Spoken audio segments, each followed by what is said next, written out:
من يهده الله فلا مضل له ومن يضلله فلا هادي له أشهد أن لا إله إلا الله وحده لا شريك له وأشهد أن محمدا عبده ورسوله صلى الله عليه وعلى آله وأصحابه ومن تبعهم بإحسان وسلم تسليما مزيدا. يقول تعالى الكتاب الكريم وصدق القائلين أعوذ من الشيطان الرجيم يا أيها الذين آمنوا اتقوا الله حق تقاته ولا تموتن إلا وأنتم مسلمون يا أيها الناس اتقوا ربكم الذي خلقكم من نفس واحدة وخلق منها زوجها وبث منهما رجالا كثيرا ونساء واتقوا الله الذي تساءلون به والأرحام إن الله كان عليكم رقيبا يا أيها الذين آمنوا اتقوا الله وقولوا قولا سديدا يصلح لكم أعمالكم ويغفر لكم ذنوبكم ومن يطع الله ورسوله فقد فاز فوزا عظيما. أما بعد فالحمد لله Fardin akhwatillah kaum muslimin dan muslimat jemaah salat zuhur Masjid Al-Ittihad yang dimuliakan Allah Subhanahu wa taala. Rahimallahu iyyakum, dan semoga Allah Subhanahu wa taala senantiasa merahmati kita semua. Puji dan syukur kita panjatkan kepada Allah Subhanahu wa taala atas segala limpah nikmat dan karunia-Nya yang tidak terkira. Terutama nikmat iman, nikmat Islam dan segenap amal saleh merupakan nikmat yang sejati yang Allah anugerahkan kepada seorang hamba di kehidupan dunia ini. Kemudian taruh salawat dan salam semoga senantiasa tercurahkan kepada junjungan kita dan besar Muhammad SAW beserta kerabatnya dan para sahabatnya serta mereka-mereka yang mengikuti beliau di Islam dan Muslimin. Ikhwan fillah wa akhwat, Bapak dan Ibu-ibu yang dimuliakan Allah Subhanahu wa taala, juga kita bersyukur kepada Allah Subhanahu wa taala yang masih memberikan kesempatan kepada kita sehingga kita masih bersua dengan bulan Ramadan yang mulia, yang mudah-mudahan Ramadan kali ini menjadi Ramadan yang terbaik yang pernah kita lalui di kehidupan dunia ini.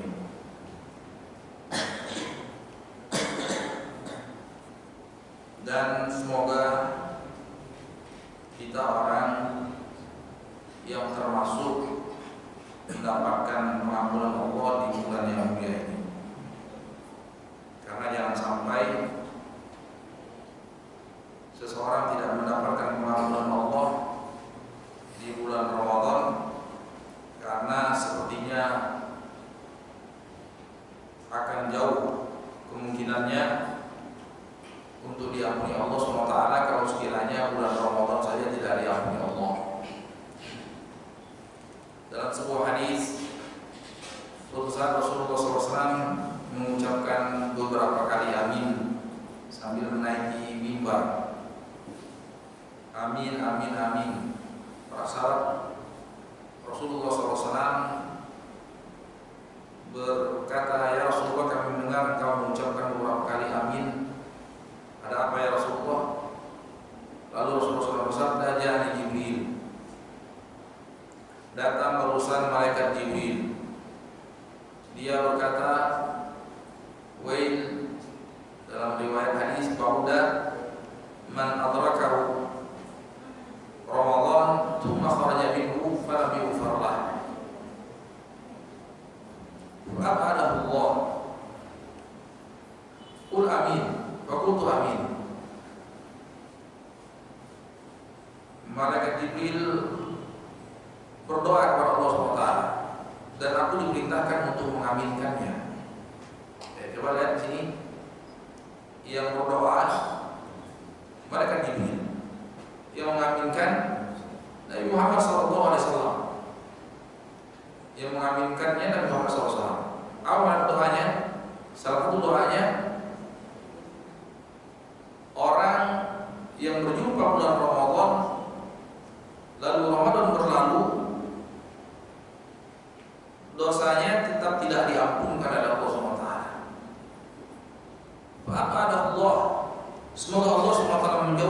dia sekalian dari rahmatnya.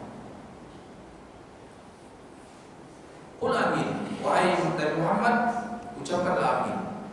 Lalu aku katakan amin. Amin artinya Allah mustajib. Ya Allah, kabulkanlah doanya ya Allah. Ya, ini luar biasa. Luar biasa. Yang berdoa malaikat Jibril, yang mengaminkan Nabi Muhammad SAW. Mungkin ini kesempatan yang sangat luar biasa, momen yang sangat luar biasa. Ketika malaikat yang paling mulia berdoa, yang mengaminkannya Nabi yang paling mulia. Kira-kira pasti didengar Allah Subhanahu wa taala. Ini kata ulama, hadis tersebut hal yang sangat mengerikan, hal yang sangat menakutkan, sekaligus di situ ada bentuk pengharapan terhadap Allah Subhanahu wa taala. Kata ulama dengan istilah antara khauf dan raja. Satu sisi hal yang sangat menakutkan. Bagaimana tatkala seorang masuk di bulan Ramadan, ternyata keluar Ramadan dosanya tetap tidak diampunkan. Ketiga itu jangan sampai kita terkena doanya malaikat Jibril dan diaminkan oleh Muhammad. Itu semakin dijauhkan dari rahmat Allah SWT. Ya. Dari hadis tersebut ada isyarat bahwasanya bulan Ramadan itu bulannya merupakan kesempatan yang besar untuk seorang diampunkan, artinya kelewatan sekali. Ramadan saja tidak tetap diampunkan dosanya. Artinya kapan lagi mau diampunkan? Kalau sekiranya Ramadan yang bulan penuh maghfirah, bulan yang penuh pengampunan, dia tidak diampunkan dosanya. Artinya hampir mustahil kalau sekiranya bulan Ramadan tidak diampunkan, bulan yang lain maka diampunkan. Kenapa? Karena malaikat Jibril yang berdoa, Nabi Muhammad SAW mengaminkan. Ya Allah, semakin jauhkanlah dia dari rahmat-Mu sekalian ya Allah. Orang yang di bulan Ramadan ternyata tetap saja dosa-dosanya tidak diampunkan oleh Allah SWT.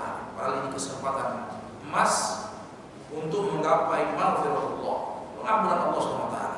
Kalau kita lihat hampir setiap Ramadan kita selalu mendengar hadis man qama Ramadan atau man shoma Ramadan imanan wa ihtisaban ghufira lahu ma taqaddama min dhanbi. Barang siapa yang berpuasa di bulan Ramadan penuh dengan keimanan dan dalam rangka mengharapkan pahala dan keridhaan Allah, niscaya Allah akan ampunkan dosa-dosa dia yang telah lalu. Dalam hadis man qama Ramadan imanan wa ihtisaban ghufira lahu ma taqaddama min dhanbi. Barang siapa yang salat malam, salat tarawih atau salat tahajud di malam hari di bulan Ramadan penuh dengan keimanan dalam rangka mengharapkan keridhaan Allah SWT, maka Allah akan ampunkan dosa-dosa dia yang telah lalu. Dan yang paling istimewa man qama lailatul qadri iman wa ihtisaban ghufira lahu ma taqaddama min dhanbi. Barang siapa yang salat malam beribadah pada malam hari di malam Lailatul Qadar penuh dengan keimanan dan dalam rangka mengharapkan keridhaan Allah, maka Allah akan ampunkan dosa-dosa dia yang telah lalu. Artinya bulan Ramadan itu isinya pengampunan dosa saya. Ya. Tapi bagaimana bisa mendapatkan pengampunan dosa? Maka hendaklah ada peningkatan yang kita rasakan, ada perbaikan yang kita rasakan dari Ramadan ke Ramadan yang berikutnya. Dari hari ke hari kita rasakan peningkatan. Jangan sama. Janganlah sama. Berkata sahabat yang mulia Jabir bin Abdullah radhiyallahu anhu, "Idza kana yaumu shaumika falyasum sam'aka wa basaruka wa lisanuka wa la yakun yaumu shaumika wa yaumu fitrika sawa." Apabila engkau masuk bulan Ramadan, bulan puasa, hendaklah juga matamu ikut berpuasa, telingamu ikut berpuasa, lisanmu ikut berpuasa. Artinya matanya tidak melihat kecuali kepada hal yang diridhoi Allah. Kemudian telinganya tidak mendengar kecuali ke ucapan-ucapan yang membuat Allah SWT ridha. Lisannya tidak terucap darinya kecuali hal-hal yang membuat Allah SWT. Dan janganlah sekali-sekali hari ketika engkau berpuasa dengan hari ketika engkau tidak berpuasa sama saja. Harus ada perbedaan dan harus ada peningkatan. Kalau sekiranya sebelum puasa bergelimang kemaksiatan, bertobat kepada Allah Subhanahu wa taala di bulan Ramadan. Kesempatan menggapai pengampunan Allah Subhanahu wa taala. Kalau sekiranya di sebelum bulan Ramadan ada kekurangan, maka dilengkapi di bulan Ramadan. Kalau sekiranya sudah ada unsur-unsur ketakwaan di sebelum bulan Ramadan, maka hendaklah di bulan Ramadan semakin bertakwa kepada Allah Subhanahu wa taala. Rasulullah SAW saja tidak merasa cukup. Rasulullah SAW saja memasuki bulan Ramadan berusaha semaksimal mungkin memanfaatkan momen yang mulia ini. Dalam sebuah hadis disebutkan, karena Nabi SAW ajwadan nas wa ajwad ma yakunu fi Ramadan hina yaqtahi Jibril yatadarasul Quran wa Nabi SAW ajwad min ar-rihil mursal. Wasiat kita Rasulullah SAW, Nabi kita Muhammad SAW itu adalah manusia yang paling baik, manusia yang paling dermawan, manusia yang paling bertakwa kepada Allah Subhanahu wa taala, manusia yang paling bertakwa kepada Allah Subhanahu wa taala. Dan ketakwaan Nabi kita Muhammad SAW, kebaikan dan kedermawanannya itu semakin menjadi-jadi ketika bulan Ramadan, semakin menjadi-jadi. Ya, padahal kurang apa takwanya Rasulullah SAW, kurang apa dermawannya Rasulullah SAW, kurang apa baiknya Rasulullah SAW. Tapi ketika masuk bulan Ramadan semakin menjadi-jadi. Tapi tidak merasa cukup. Padahal lebih dari cukup amalan Rasulullah SAW. Tapi di bulan Ramadan Rasulullah SAW semakin bersemangat menggapai keridhaan dan pengampunan Allah SWT. Kalau sekiranya Rasulullah SAW saja tidak merasa cukup, masa kita merasa cukup? Ya. Maka di sini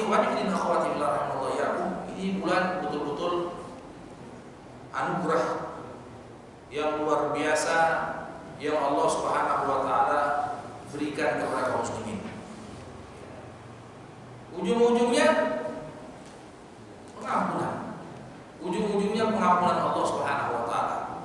Karena tiada anugerah yang terindah dibandingkan pengampunan Allah Subhanahu wa taala. Kalau kita perhatikan, barang siapa yang seperti ini maka dia akan diampuni Allah. Barang siapa yang seperti ini di bulan Ramadan maka dia akan diampuni Allah. Barang siapa yang berpuasa, barang siapa yang sholat malam, barang siapa yang ketemu Lailatul Qadar, maka dia diampuni Allah Subhanahu wa taala. Bahkan Aisyah radhiyallahu anha bertanya, "Ya Rasulullah, madza aqulu idza alimtu bi anna al-laila lailatul qadar?" Qala quli, "Allahumma innaka afuwwun tuhibbul afwa fa'fu anni." Ya Rasulullah, apa yang seharusnya aku ucapkan tatkala aku berjumpa dengan malam Lailatul Qadar? Kata Rasulullah, ucapkanlah, perbanyaklah membaca Allahumma innaka afuwwun tuhibbul afwa fa'fu anni. Ya Allah, sesungguhnya Engkau zat yang Maha Pengampun, Maha Pemaaf, dan Engkau mencintai pengampunan dan pemaafan, maka ampunkanlah dan maafkanlah segenap dosa dan kesalahanku. Ya, kalau kita perhatikan, ujung-ujungnya pengampunan dosa, pengampunan dosa, pengampunan dosa. Karena kalau kita perhatikan, memang tidak ada anugerah yang lebih besar daripada pengampunan dosa. Kalau sekiranya Nabi yang mulia, Nabi Ibrahim, Nabi yang paling mulia di sisi Allah setelah Nabi Muhammad, itu berikrar sebagaimana Allah abadikan dalam Al-Quran, "Walladzi atma'u an yaghfira li khati'ati yaumiddin." Dia Allah SWT yang aku sangat berharap agar mengampunkan dosa-dosaku yang telah lalu nanti di hari kiamat. Ya, ini juga yang dipuji di padang mahsyar Nabi kita Muhammad SAW tatkala diberi kesempatan untuk memohon syafaatul uzma, maqamul mahmud. Ya, itu yang kita baca doa setiap selesai azan. Allahumma rabbal da'wati tammah shalatil qa'imah ati Muhammadal wasilata wal fadilata wa ba'athhu maqaman mahmud alladzi wa'ata. Apa itu maqam mahmud? Maqam mahmud dalam Quran juga ada. Asa ayat ataka rabbuka maqaman mahmuda. Dan nanti Allah SWT akan bangkitkan engkau maqaman mahmudah, pada posisi mendapat maqam mahmud.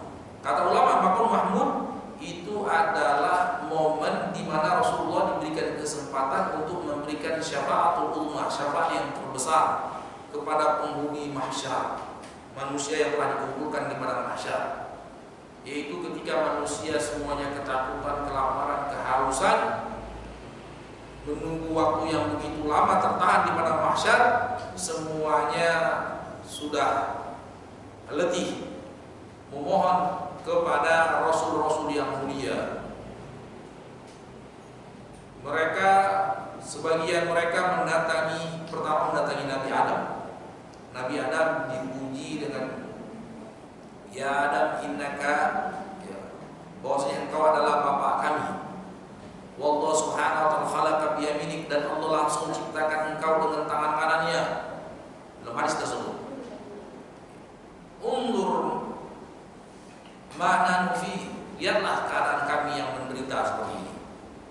Cobalah engkau minta kepada Allah subhanahu wa ta'ala agar kami diberikan keringanan dan diselesaikan.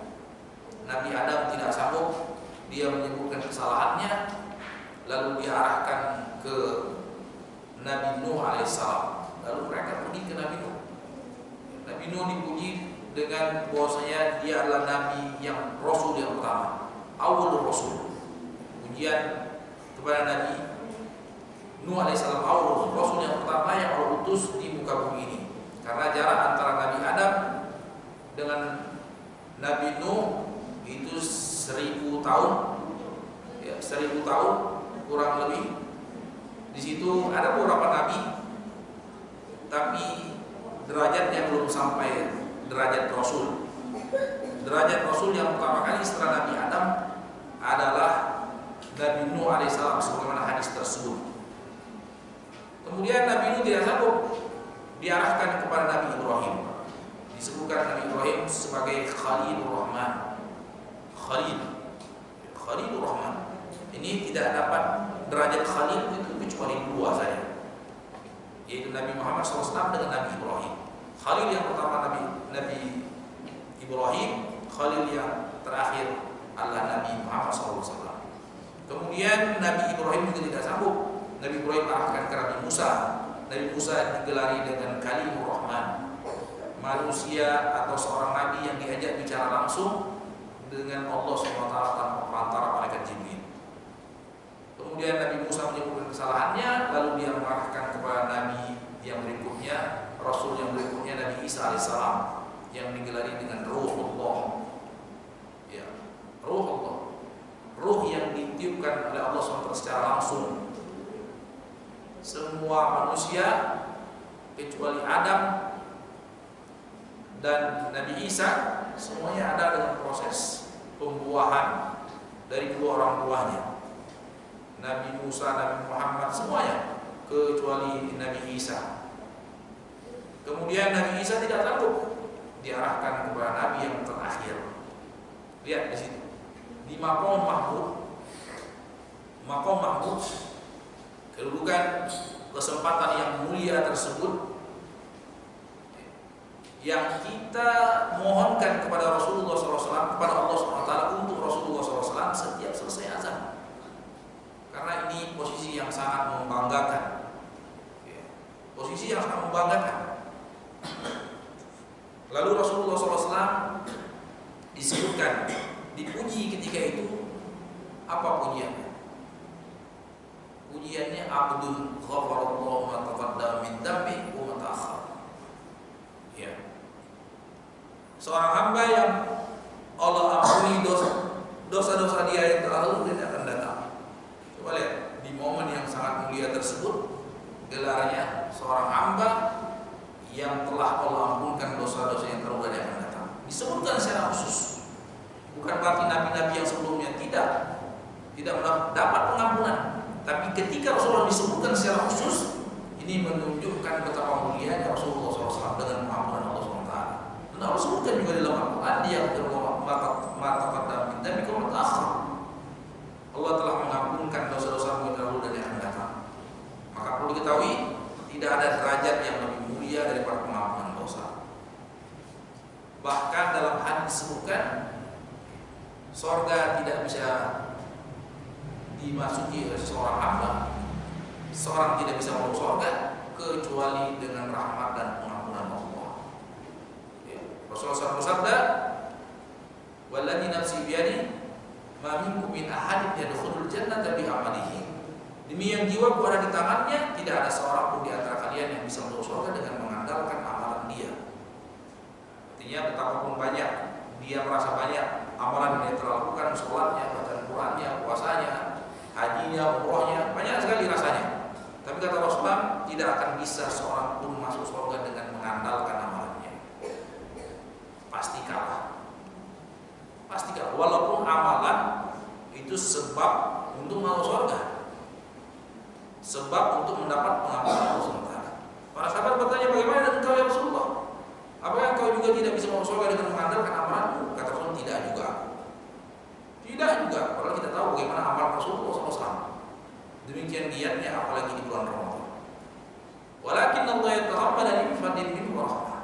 Wa fi riwayat walakin Allah yataqabbalani bi maghfiratin minhu wa rahmah. Akan tapi hanyalah Allah Subhanahu wa taala yang telah menaungiku dengan pengampunan dan kasih sayangnya. Dari hadis tersebut jelas menunjukkan bahwasanya surga hanya bisa dimasuki oleh seorang hamba dengan semata-mata karena kasih sayang dan pengampunan Allah Subhanahu wa taala. Dan bulan Ramadan isinya peluang-peluang untuk mendapat pengampunan. Makanya sampai malaikat berjimbil, malaikat berdoa, kalau sekiranya bulan Ramadan tetap tidak diampunkan oleh Allah, kapan lagi? Kalau bulan Ramadan tidak diampunkan dosa-dosanya oleh Allah SWT, ya udah sekalian, semoga Allah jauhkan dia dari rahmat Allah sekalian. Ya, benar tidak? Malaikat Jibril berdoa seperti itu. Nabi Muhammad pun mengaminkan, ya Allah kabulkan doanya ya Allah. Nauzubillah, jangan sampai kita termasuk orang yang didoakan dijauhkan dari rahmat Allah oleh malaikat Jibril dan diaminkan oleh Nabi kita Muhammad SAW.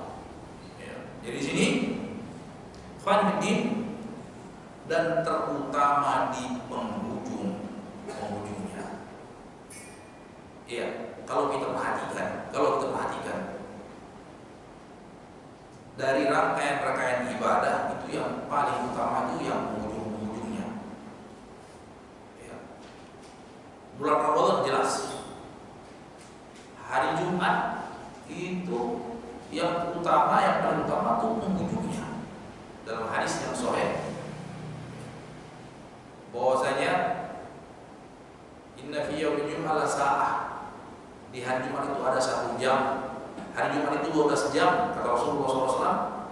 Di situ ada 1 jam yang tidak telah seorang hamba berdoa kepada Allah, insyaallah akan kabulkan doanya.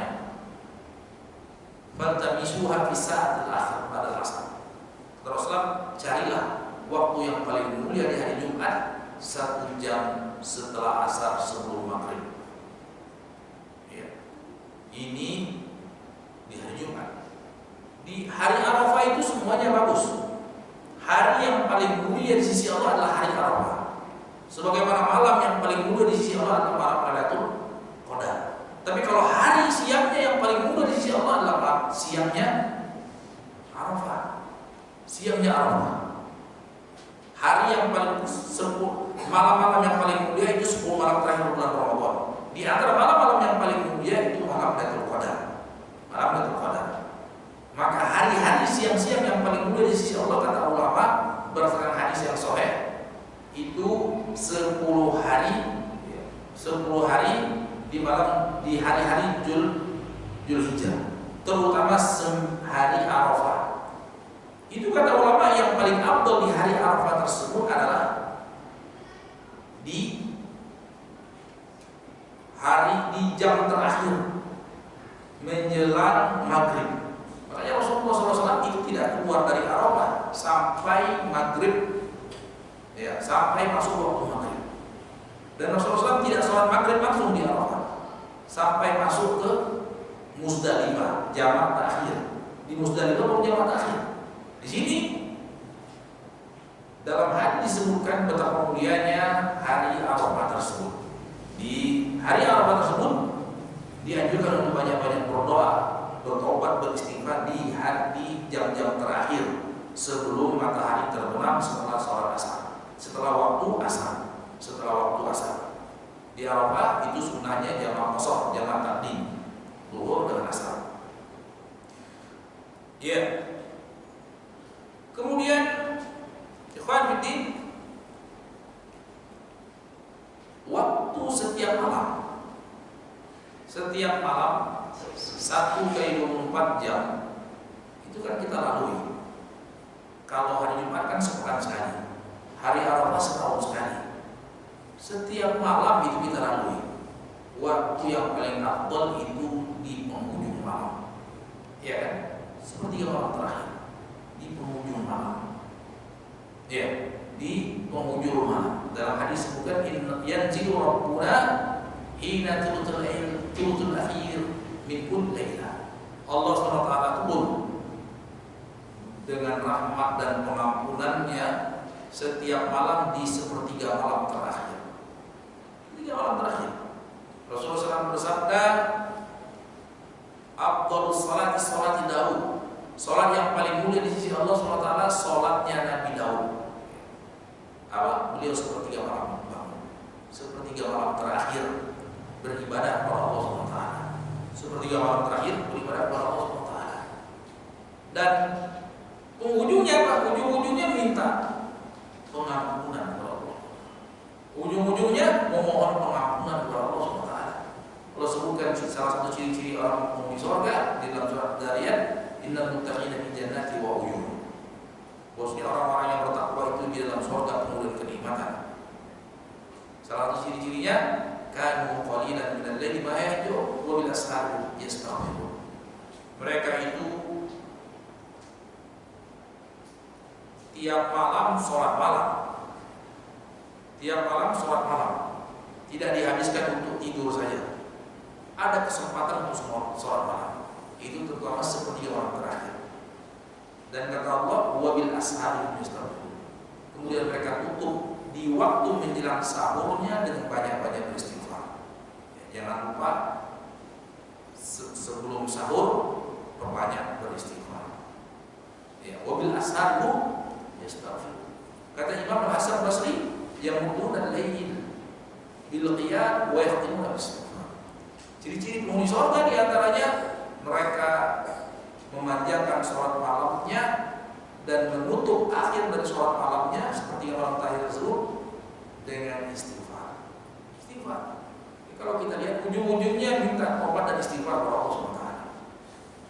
Bahkan dalam surat yang terakhir yang Allah turunkan kepada Rasulnya, ya, surat Idza Jaa Rasulullah wa ra'aitan nasa yadkhuluna fi dinillahi afwaja fasabbih bihamdi rabbika wastaghfir innahu kana tawwaba. Ini surat yang terakhir. Surat yang terakhir ini diturunkan kepada Nabi Muhammad SAW. Berkata Sayyidina Ibn Abbas yang diakui oleh sahabat yang mulia Sayyidina Umar bin Khattab radhiyallahu anhu, ya, maksud intinya daripada turunnya surat ini itu idanan bi qurbi mauti Rasulullah SAW. Surat itu turun memberikan isyarat ajal Nabi itu sudah dekat. Artinya memang dalam hitungan hari Rasulullah SAW meninggal dunia setelah turunnya surat itu. Surat Idza Jaa Rasulullah wa ra'aitan nasa yadkhuluna fi dinillahi afwaja fasabbih bihamdi rabbika wastaghfir innahu kana tawwaba. Perhatikan, Idza Jaa Rasulullah wal fath, apabila telah datang pertolongan Allah dan kemenangan.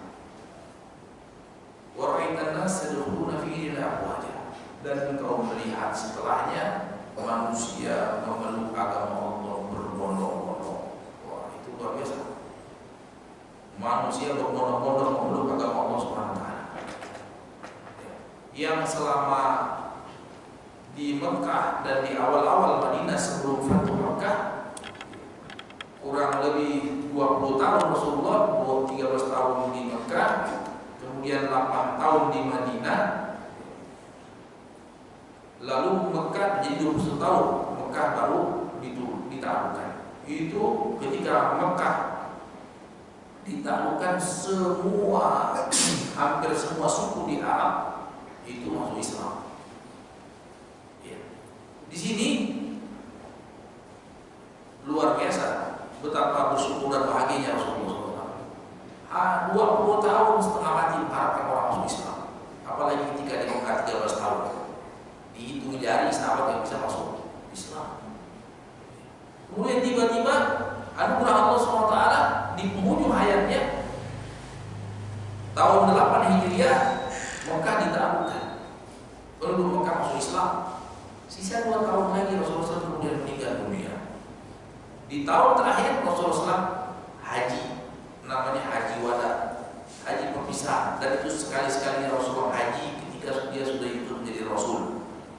Setelah itu cuma hitungan 80-an hari, 80-an sampai 90 hari Rasulullah meninggal dunia. Ya, di sela-sela itu, di sela-sela itu Allah turunkan ayat ini, surat ini. Surat ini adalah bahwasanya tugasmu itu sudah selesai Rasulullah, dan ajalmu sudah dekat. Tugasnya apa? Tugas Rasulullah menyampaikan amanah dari Allah Subhanahu Wa Taala. Sudah selesai. Ya, tidak ada sebelum apabila telah datang kemenangan dari Allah dan pertolongan. Dan kalau lihat manusia berbondong-bondong memeluk agama Allah SWT, semestinya apa? Semestinya apa? Kalau umumnya orang, kalau engkau dapat kemenangan dan engkau dapat keberhasilan, apa? Bersenang-senanglah, ya kan? Bersenang-senanglah, pesta pora lah, kata-kata seperti itu. Orang kalau menang, kalau dapat keberhasilan, dapat kejayaan, ya kalau bisa pesta 7 hari 7 malam. Ya. Tapi lihat, apabila datang kemenangan dari Allah, ya, lalu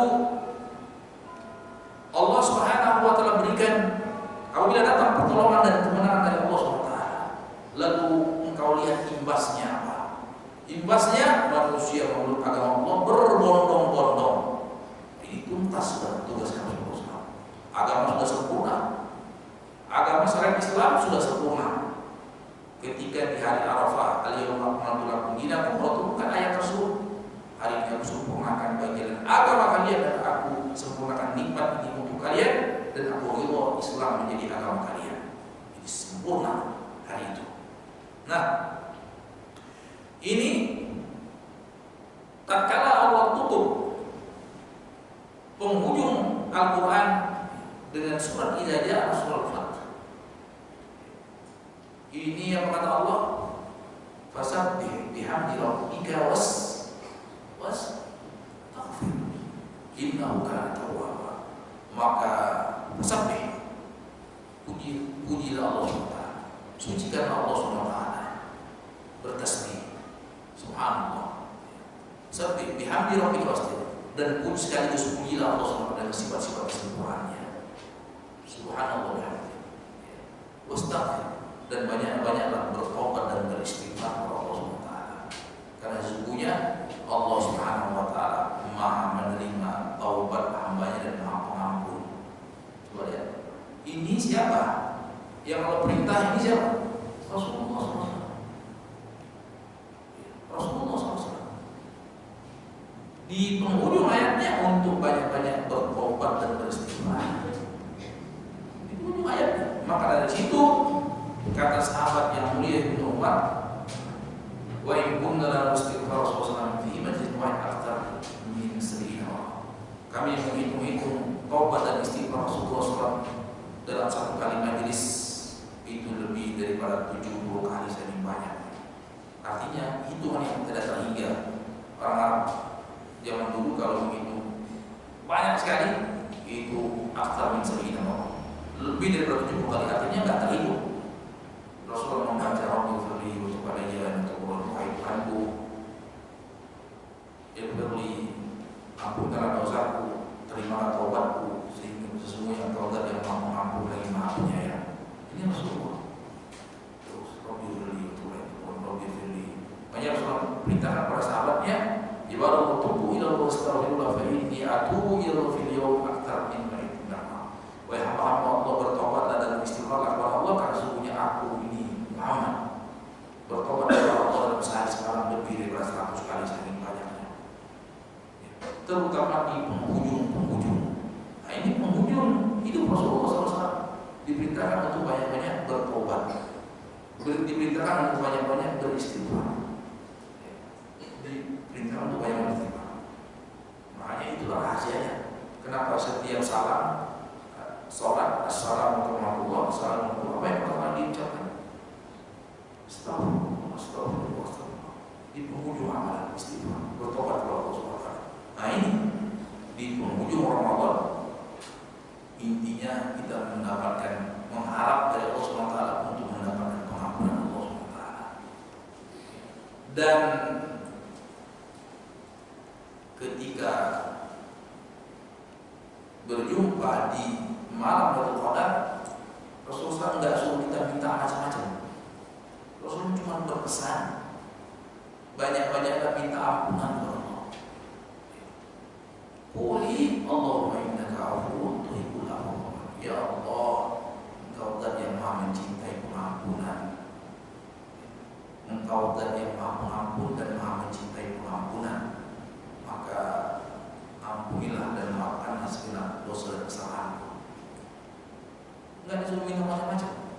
Kenapa? Karena memang tabiat kita sebagai manusia itu tidak bisa terlepas dari kesalahan dan dosa setiap saat. Makanya kata Rasulullah, kullu bani Adam khata'. Setiap anak keturunan Adam itu selalu bersalah dan berdosa. Selalu bersalah dan berdosa. Selalu bersalah dan berdosa. Khata'. Dalam bahasa Arab, khata' itu artinya bentuk lebih daripada khati'. Khati' itu mungkin sekali atau beberapa kali berbuat salah dan dosa. Tapi khata' itu selalu terus-menerus, suka sekali berdosa, terus-menerus. Ya, lihat, kok bisa seperti itu? Banyak sekali dosa dan kesalahan kita. Kenapa kita selalu berdosa? Ya memang tabiat manusia. Tabiat manusia Allah sebutkan di dalam Al-Quran, wa khuliqal insanu dha'ifa. Manusia itu diciptakan penuh dengan kelemahan, ketidakmampuan. Lemah, tidak mampu. Yang kedua, Allah sebutkan innahu kana dhaluman. Jauh. 2 dan 3 disebutkan dalam ayat sekaligus. Manusia itu sangat amat zalim, jauh daripada sifat keadilan dan amanah. Dhalum. Kalau zalim masih mending bagus, ya, beberapa kali atau sekali atau beberapa kali. Tapi kalau dhalum selalu terus-menerus berbuat zalim. Kemudian Allah sebutkan jauhlah, sangat amat bodoh, jauh daripada pengetahuan. Ya, coba berkumpul 3 sifat kurang pada manusia. Pertama, tidak memiliki kemampuan, lemah. Kemudian sudahlah lemah, tidak amanah dan zalim pula. Ya, tidak adil, tidak amanah dan zalim pula. Yang ketiga, ini jauhlah, penuh dengan kejahilan. Artinya hal yang dia ketahui dibandingkan dengan hal yang tidak dia ketahui, itu ternyata hal yang dia tidak ketahui lebih jauh lebih banyak dibandingkan hal yang diketahui. Jauhlah. Ini apa yang bisa diharapkan? Sehingga sangat wajar kalau sekiranya manusia itu khata', selalu salah dan berdosa. Karena memiliki sifat-sifat yang kurang, sifat-sifat kurang yang tadi. Bukan kurang sedikit, kurang banyak. Kurang adil sekali, kurang alim sekali, kurang memiliki kemampuan sekali. Kurang. Makanya satu-satunya yang menyelamatkan seorang hamba sehingga dia mengantarkan dia kepada surga cuma pengampunan Allah SWT. Makanya kalau kita lihat disyariatkan semuanya ibadah ini ujung-ujungnya mengharapkan pengampunan Allah, mengharapkan kamu. Kenapa? Kalau surga itu hitung-hitungan, pasti kita pahit, pasti kita masuk neraka. Kalau surga itu hitung-hitungan, nah, jadi kenapa?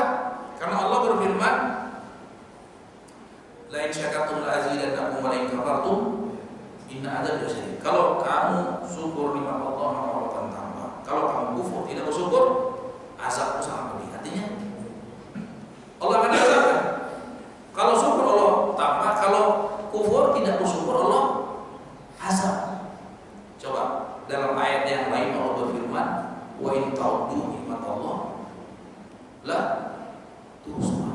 Kalau kamu berusaha mendata nikmat Allah, menghitung nikmat Allah, apa kata Allah? La tuhsuha. Mustahil kamu bisa mendatanya. Mustahil kamu bisa menghitungnya. Itu baru mendata.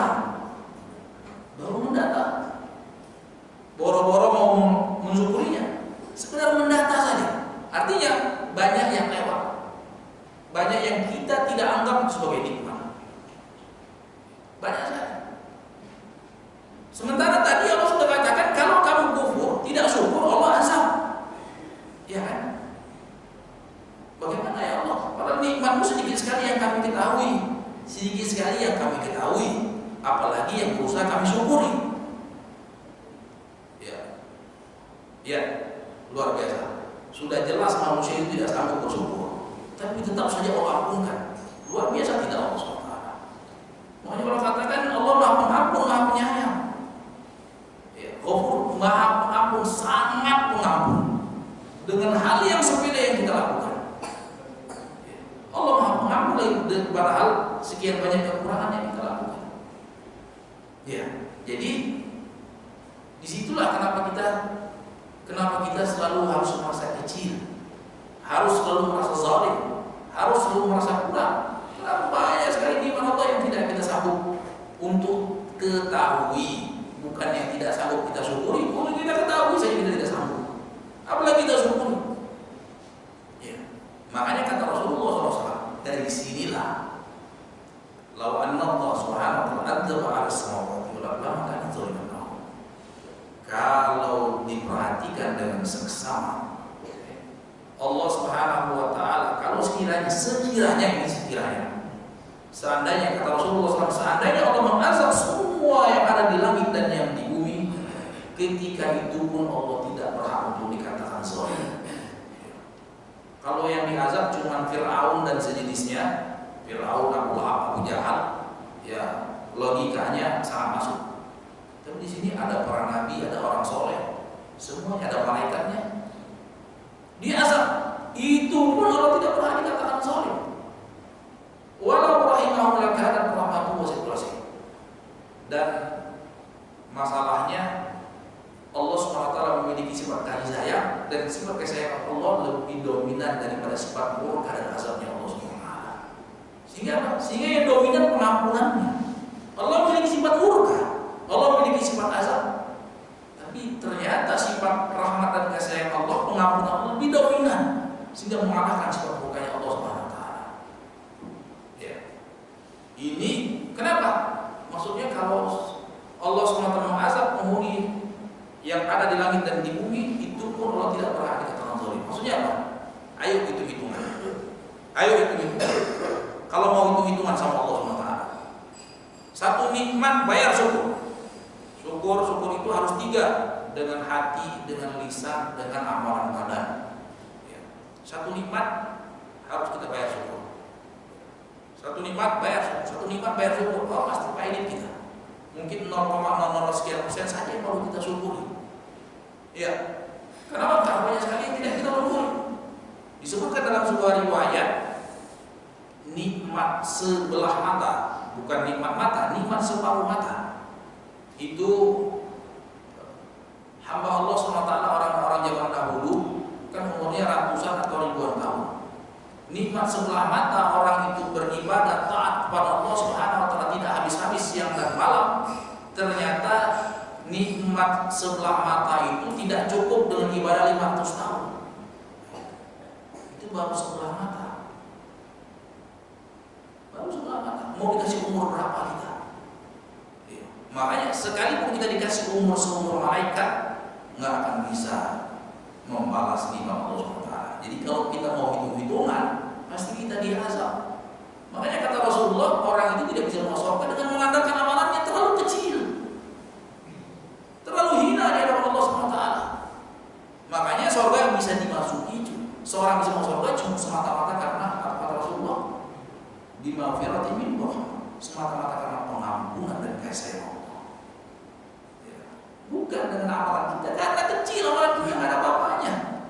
dari nikmat Allah SWT yang besar. Kita taat siang dan malam non-stop 24 jam beribadah, 500 tahun itu baru sebelah mata. Ya, baru sebelah mata. Padahal nikmat Allah ada mata yang sebelahnya lagi. Itu sudah 1000 tahun. Belum telinga, belum lisan, belum macam-macam. Yang lebih-lebih lagi nikmat yang hakiki, nikmat yang sejati, nikmat iman dan Islam yang tidak bisa dibandingkan dengan nikmat apapun juga. Pak ini tidak. Pak ini makanya benar tidak kalau mengatakan bahwasanya manusia itu zaluman, sangat amat zalim. Benar tidak? Benar. Jauhlah sangat amat bodoh. Benar tidak? Benar.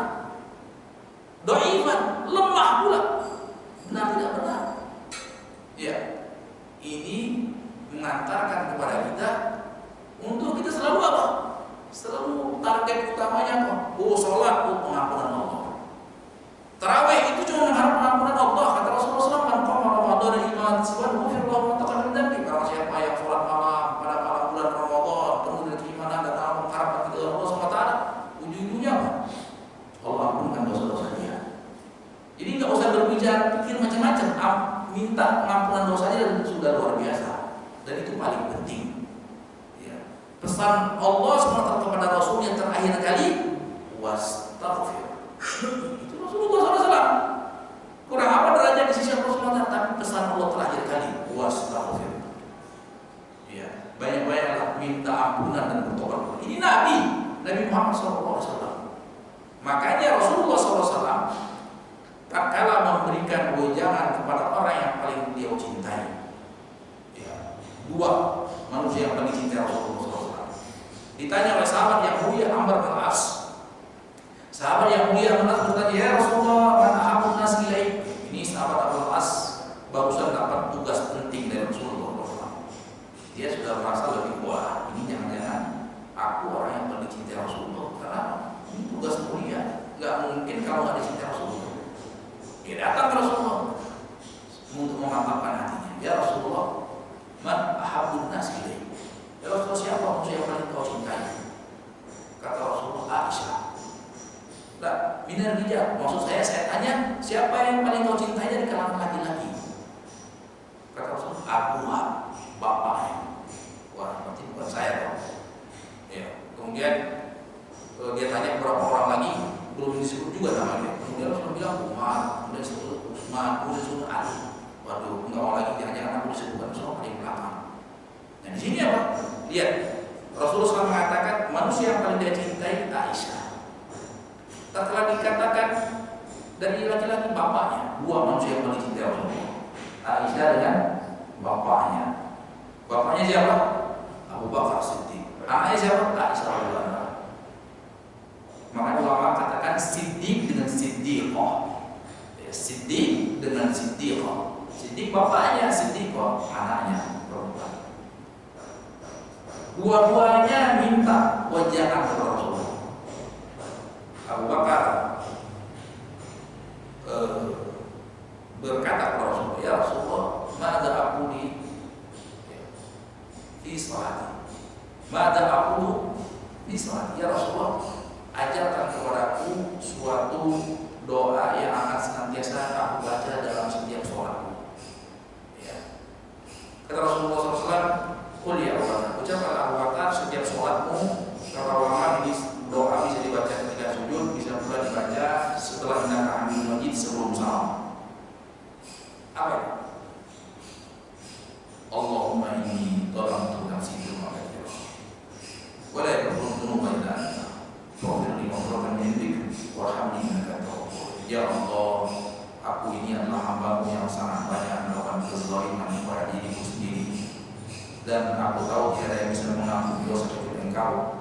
Maka ampunkanlah dengan pengampunan dari-Mu, dan sayangilah aku, sesungguhnya Engkau Zat yang Maha Pengampun lagi Maha Penyayang. Ya lihat, Abu Bakar nggak protes. Zalim apa saya ya Rasulullah? Bukan zalim dikit, zalim banyak lagi disuruh ngaku. Allahumma inni dhalamtu nafsi dzulman katsiran. Ya Allah, akulah hamba-Mu yang sangat banyak melakukan kezaliman kepada diriku sendiri. Dia Abu Bakar nggak protes, langsung. Kenapa? Langsung paham. Dia paham, Abu Bakar Siddiq radhiyallahu anhu paham hakikat dia sebagai manusia. Betapa mulia dia di sisi Allah dan Rasulnya, Abu Bakar paham. Langsung dia, saya sekarang itu ya Rasulullah. Allahumma inni dhalamtu nafsi dzulman, ya Allah, aku adalah hamba-Mu yang sangat banyak melakukan kezaliman kepada diriku sendiri. Nah, lihat, minta apa? Pertama, mengaku kelemahan dan kealpaan diri, kezaliman diri mengaku. Ya. Kemudian menyerahkan kepada Allah. Aku tahu ya Allah tidak ada yang bisa mengampuni dosa kecuali Engkau. Maka ampunilah, karena aku tahu Engkau yang Maha Pengampun dan Maha Penyayang. Nah ini. Demikian juga ujangan Rasulullah kepada Aisyah, kepada anaknya. Ya, kepada anak Abu Bakar Siddiq radhiyallahu anhu, istri tercinta Rasulullah SAW setelah Khadijah. Ya, sepeninggal Khadijah, Rasulullah SAW tidak menikah lagi ketika Khadijah masih hidup. Nah, ketika beliau Aisyah radhiyallahu anha minta ujangan pula sama. Nah, kalau tadi setiap sholat, ini Aisyah dengar banyak sekali karunia Allah SWT yang Allah berikan di malam Lailatul Qadar, di bulan Ramadan terutama Lailatul Qadar. Apa kata Aisyah? Ya Rasulullah, apa yang aku harus ucapkan ketika aku berjumpa dengan malam Lailatul Qadar? Itu tadi. Intinya sama. Apa? Allahumma innaka afuwwun tuhibbul afwa. Ya Allah, sesungguhnya Engkau zat yang Maha Pengampun dan Engkau mencintai pengampunan, maka ampunkanlah segala kesalahan dan dosa. Ya, ujangan Rasulullah kepada dua manusia yang paling beliau cintai, dari kalangan wanita, dari kalangan laki-laki. Ya, memohon apa? Pengampunan. Jadi Ramadan ini intinya pengampunan Allah, menggapai pengampunan Allah. Makanya pesan malaikat Jibril tadi, kok ada orang di bulan Ramadan masih nggak diampuni juga ya? Sekarang aja deh saya doain, ya Allah sekalian saja dia dijauhkan dari rahmat dan kasih.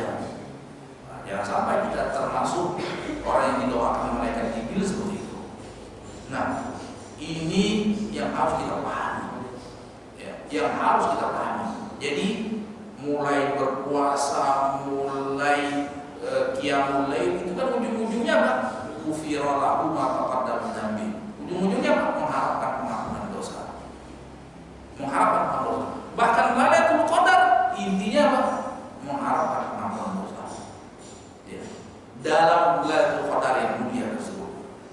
Maka di sini Rasulullah SAW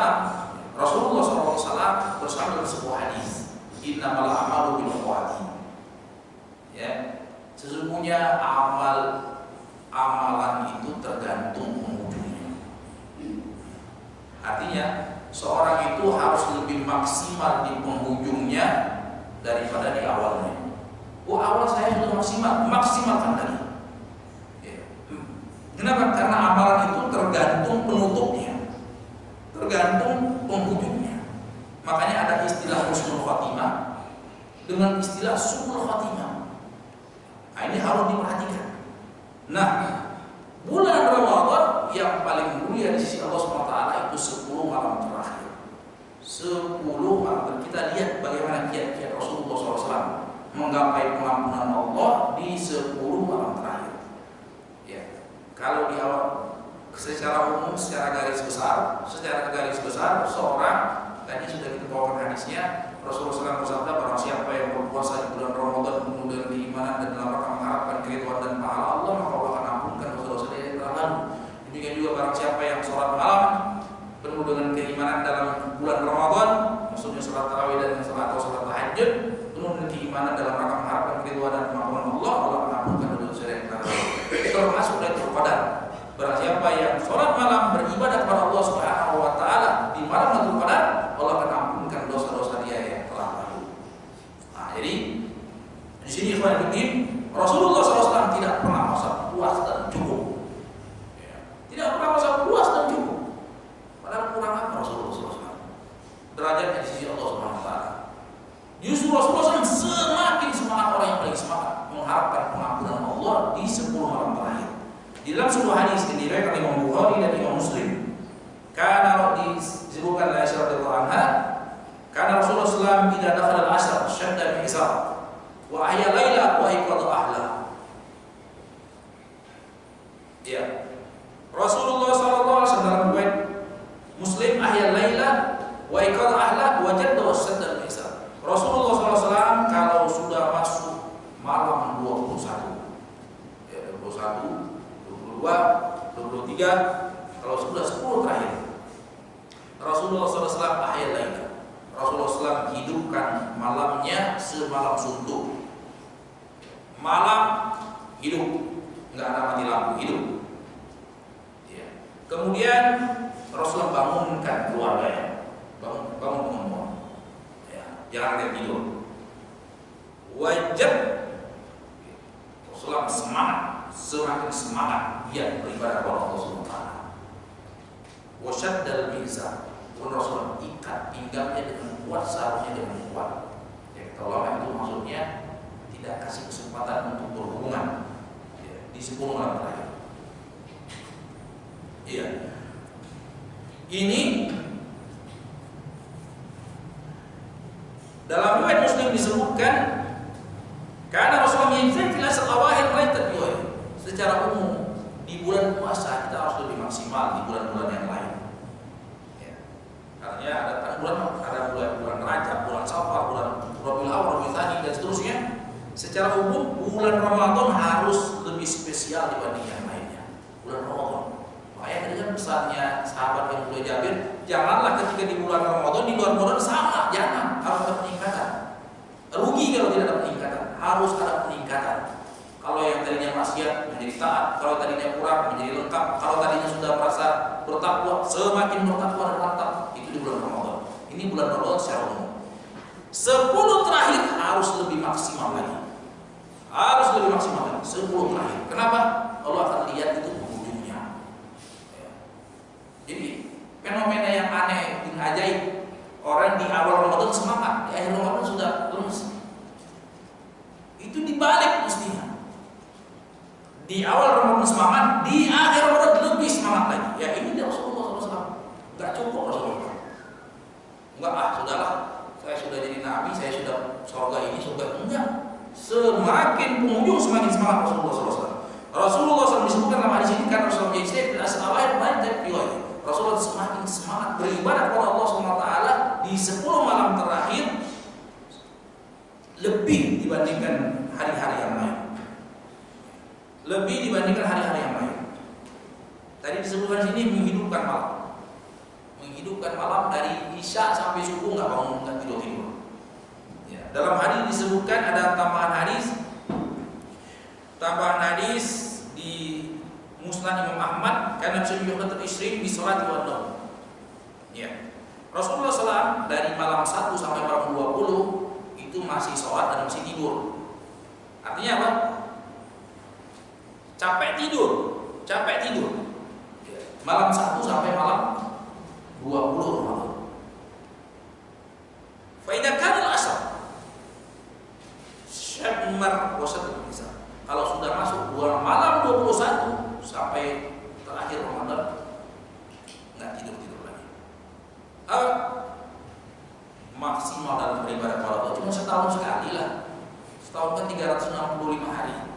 Apalagi mau begadang. Nah ini begadang yang mulia. Ya, begadang yang mulia. Jadi jangan 10 malam terakhir nonton bola. Tapi ini 10 malam terakhir syaddal mizan, Rasulullah ikat kuat pinggangnya. Kemudian bersemangat bangunkan anak istrinya. Kemudian beribadah kepada Allah Subhanahu wa taala sampai subuh. Nah, baru nanti setelah sholat subuh barangkali capek istirahat untuk memulihkan tenaga lagi untuk tetap beribadah setelahnya. Nah ini keistimewaan 10 malam terakhir. Kemudian yang berikutnya, kiat-kiat yang berikutnya. Hadis tersebut menyebutkan Rasulullah SAW membangunkan anak istrinya. Ya. Kalau hari-hari yang lain Rasulullah tidak ikut bangunkan. Artinya mereka ibadah sekedarnya alhamdulillah sudah. Malam 1 sampai malam 20. Terutama istri-istri beliau. Istri beliau sholatnya di rumah, nggak ikut berjamaah. Dan Rasulullah SAW dalam hidupnya cuma 3 malam ya sholat tarawih. Kenapa? Karena Rasulullah khawatir menjadi diwajibkan. Sholat tarawih baru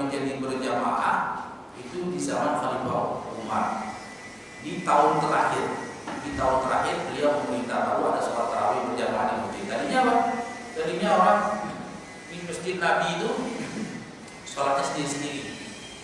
Ya. Jadi setelah meninggal Rasulullah SAW, kan Imperium Barat dan Timur baru ditaklukkan itu di zaman Khalifah Umar. Romawi dan Persia itu ditaklukkan oleh kaum muslimin. Lalu banyak orang baru masuk Islam. Ada orang-orang dari Azerbaijan, ada yang dari Eropa sana, ya. Itu datang ke Madinah. Datang ke Madinah karena Madinah sebagai ibu kota Islam, ibu kota kaum muslimin waktu itu. Banyak yang pula tidak hafal Quran, belum ada hafalan Quran, sehingga mereka di masjid Nabi ada yang sholat sendirian, ada yang sholat satu orang jamaahnya 3, satu imam jamaahnya 4, di pojokan sana, pojokan sini, pojokan situ. Di zaman dari zaman Rasulullah sampai zaman Umar. Kemudian di penghujung kekuasaan dia lihat banyak sekali orang ini. Dia punya inisiatif untuk menyatukan jemaah. Ditunjuklah sahabat yang mulia Ubay bin Ka'ab jadi imam. Ya, Ubay bin Ka'ab jadi imam karena beliau sahabat yang paling sempurna bacaan dan hafalan Qurannya. Jadi imam disatukan. Lalu tapi Umar tidak ikut sholat bersama, Umar sholat sendirian di rumahnya. Sebab banyak sahabat-sahabat yang banyak hafalan Qurannya tidak ikut berjamaah. Kebanyakan orang-orang baru yang ikut berjamaah. Nah di sini Tuhanuddin Rasulullah SAW ketika masuk 21 malam terakhir itu Rasulullah bangunkan. Sebelumnya tidak dibangunkan. Sholat alat-alatnya alhamdulillah. Sholat mereka di rumahnya. Kalau wanita kan hadisnya jelas. Sebaik-baik sholat wanita itu di rumahnya. Sebaik-baik sholat wanita yang sunnah maupun yang fardu. Yang fardu. Ada sahabat wanita bertanya kepada Rasulullah, ya Rasulullah, inna nuhibbu an nusalli. Ya Rasulullah, kami kepingin sekali, aku kepingin sekali sholat bersamamu. Ya Rasulullah. Apa kata Rasulullah? Laqad alimtu bi annaka tuhibbina sholli ma'i. Kata Rasulullah, aku tahu pasti yang namanya setiap muslim dan muslimah pasti ingin sholat bersamaku. Siapa yang tidak kepingin sholat Rasulullah menjadi imamnya? Ada nggak yang nggak kepingin? Pasti kepingin. Aku tahu semua orang ingin seperti itu, kata Rasulullah.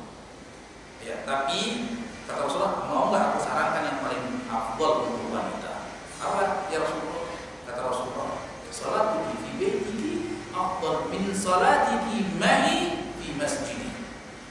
Ketahuilah, sholat seorang wanita, sholat engkau, wahai wanita, di rumahmu lebih mulia dibandingkan sholatmu bersamaku di masjidku. Coba, imamnya Nabi, masjidnya Masjid Nabawi. Kira-kira apa? Luar biasa kan? Ya, tapi kadang-kadang ibu beribadah suka dengan perasaan, tidak dengan dalil. Rasanya kan, coba lihat, rasanya kurang afdal kalau nanti masjid. Padahal jelas Rasulullah mengatakan sholatuki fi baitiki afdal min sholatiki ma'i fi masjidi. Ya, sholatmu di rumahmu wahai wanita lebih baik bagimu dibandingkan sholatmu bersamaku, jadi makmumku dan di masjidku. Nah ini makanya Rasulullah bangunkan. Enggak harus bangun kita ke masjid, tidak. Bangun sholat sendiri. Kemudian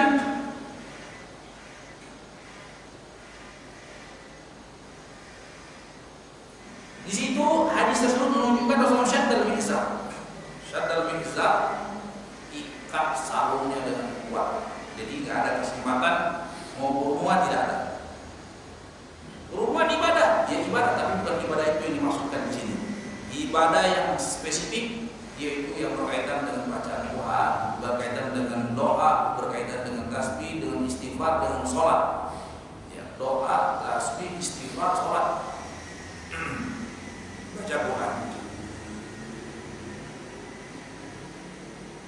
Ya. Jadi ayat yang mengatakan uhilla lakum lailatas siyami rafathu ila nisaikum, dihalalkan bagi kalian untuk berhubungan dengan istri kalian di malam bulan puasa, itu tidak diamalkan oleh Rasulullah SAW ketika 10 malam terakhir. 10-20 malam awal oke lah.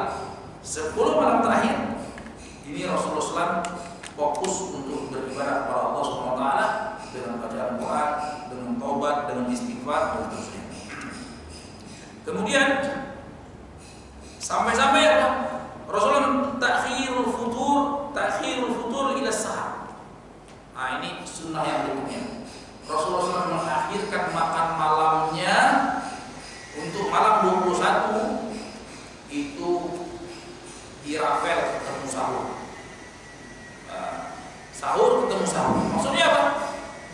Maksudnya kalau tidak makan malam. Kalau mau berbuka ya sekedarnya saja.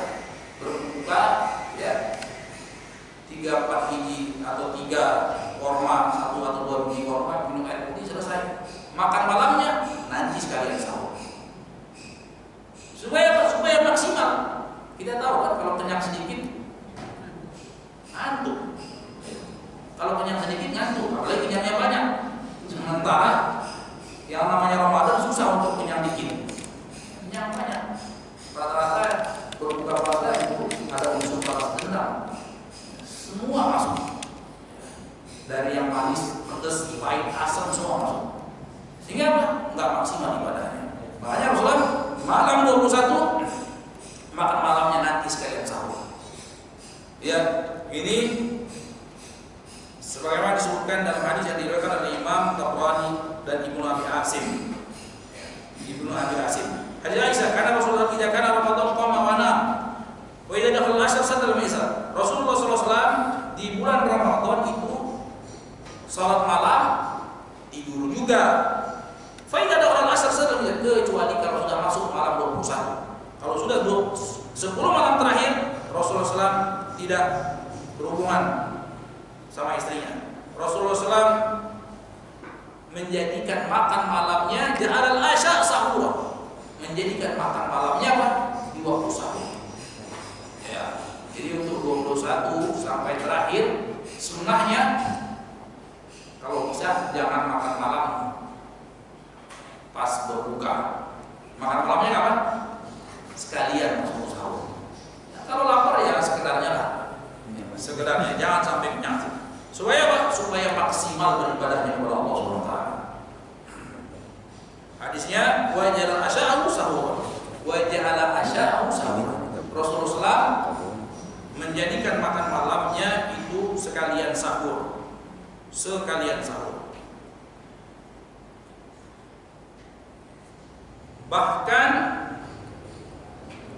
Bahkan sebagian ulama ada yang mengatakan Rasulullah SAW untuk 21 sampai terakhir, ya, sebagai dikatakan Imam Ibnu Rajab ta'khiruhu lil futur ila sahar.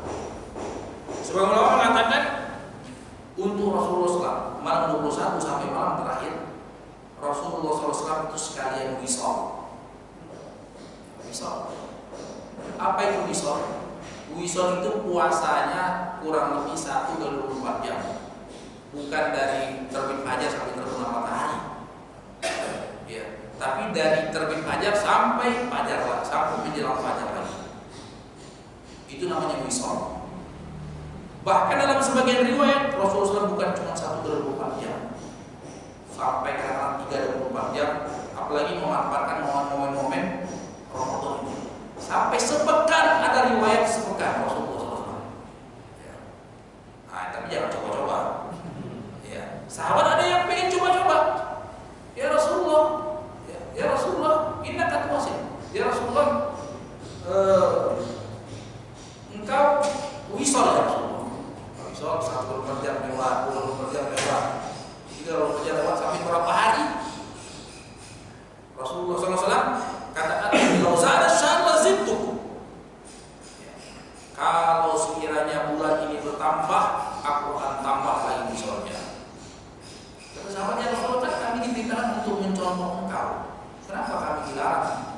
wisol. Kata Rasulullah, inilah sebenarnya. Untuk wisol itu khusus untukku saja. Jangan kalian ikut-ikutan. Kalau wisol itu khusus untuk Rasulullah SAW. Ya. Inilah suka yang aku beda dari kalian. Terus ini abidu utama Rasulullah. Bahwasanya aku beda makomnya. Aku beraktivitas ngapain saja, aku dapat makanan dan minuman dari Allah SWT. Maksudnya kata ulama, karena Rasulullah SAW kekuatannya ada pada batinnya. Tatkala Rasulullah SAW bermunajat beribadah kepada Allah SWT itu mengalahkan kekuatan fisiknya. Artinya dengan kekuatan batinnya Rasulullah SAW sehingga sangat kuat Rasulullah SAW. Ya. Kalau fa'ayyukum arada, siapa yang tetap masih mau wisol juga, fa'ayyukum arada an yuwasil falyuwasil sah. Siapa yang tetap ingin coba-coba wisol, boleh, silakan, tapi maksimal sampai sahur. Ini hadisnya sahih, saya Bukhari, saya Muslim. Siapa yang tetap ingin wisol juga, coba silakan, tapi maksimal sampai sahur. Tidak boleh lebih daripada 1/24 jam. Maksimal sahur ketemu sahur. Boleh coba kalau mau coba-coba. Ya, sahur ketemu sahur. Ya, tidak boleh lebih. Lebih khusus Rasulullah. Rasulullah bisa 34 jam 40 sehat walafiat. Walaupun ada sebagian sahabat yang terkenal kuat seperti Abdullah bin Zubair bin Awwam radhiyallahu terkenal kuat itu sampai 7/24 jam. Itu orang gagah perkasa. Gagah perkasa tanpa berlawan. Abdullah bin Zubair bin Awwam. Abdullah bin Zubair ini anaknya, bapaknya juga sahabat, dia sahabat. Ibunya Asma bintu Abi Bakar. Ibunya Asma, putrinya Abu Bakar, saudarinya Aisyah. Ini terkenal kuat sekali, jago perang, jago ibadah, tapi ketika perang masih puasa. Orang zaman dulu hebat hebat. Ini meninggalnya pun dalam puasa, dibunuh oleh Hajjaj bin Yusuf. Ya, Hajjaj bin Yusuf. Ini dia sampai 7. Imam Ahmad bin Hanbal itu sampai 8 hari. Wali-wali Allah kuat-kuat. Kita 1/24 jam wassalam. Ya, wassalam. Ini kekuatan mereka kekuatan ada pada kekuatan iman. Sehingga apa? Sehingga tidak terasa seperti itu. Ya. Kita lihat bahkan Rasulullah menganjurkan para sahabat itu banyak yang ketika jihad itu masih puasa. Ya, makanya kalau kita perhatikan seringkali jihad itu di bulan Ramadan. Kenapa? Karena pahala semakin besar. Man shoma yawman fisabilillah, barang siapa yang berpuasa 1 hari ketika berjihad fisabilillah, ba'adallahu sab'ina kharifan minan nar. Allah akan jauhkan dia 70 tahun dari neraka jahanam. Ya, ini menunjukkan ibadah ketemu ibadah, tambah ibadah, tambah ibadah, tambah ibadah. Nah, di sini ini kalau tidak kuat, ya sekedar berbuka saja, makan 3 biji korma, minum air putih, terus ibadah lagi. Sunahnya untuk malam 21 sampai malam itu asya itu makan malamnya diakhirkan di ketika sahur. Kalau mau kuat coba sekali-sekali boleh misalnya. Ini keutamaan, ya keutamaan malam 21 ini khusus malam 21. Jangan yang malam lainnya, karena malam lainnya ada larangan mengakhirkan berbuka. Ya, kata Rasulullah SAW, la yazalun nas bi khairin ma ajrul fitnah. Akan senantiasa manusia mendapatkan kebaikan dari Allah SWT selama mereka menyegerakan berbuka. Artinya berbuka tepat waktu, jangan berlebih-lebihan dalam agama. Karena apa? Karena ada orang-orang yang berlebih-lebihan dalam agama, seperti aliran Syiah. Aliran Syiah itu berbuka matahari sudah bulan, bintang sudah hampir kelihatan, jarak setengah jam dari azan baru mereka berbuka. Hampir isya baru berbuka. Kemudian waktu sahurnya dicepatkan untuk hati-hati. Nah, ini tercela. Hati-hati itu yang sesuai dengan dalil. Nah, itu hati-hati. Namanya takwa itu yang sesuai dengan dalil. Kalau bablas lewat dalil kurang atau lebih, itu bukan takwa lagi. Takwa itu yang pas dengan dalil. Apa kata Allah dan apa kata Rasulnya. Nah, itu baru takwa. Ya, bukan dengan perasaan. Sekali lagi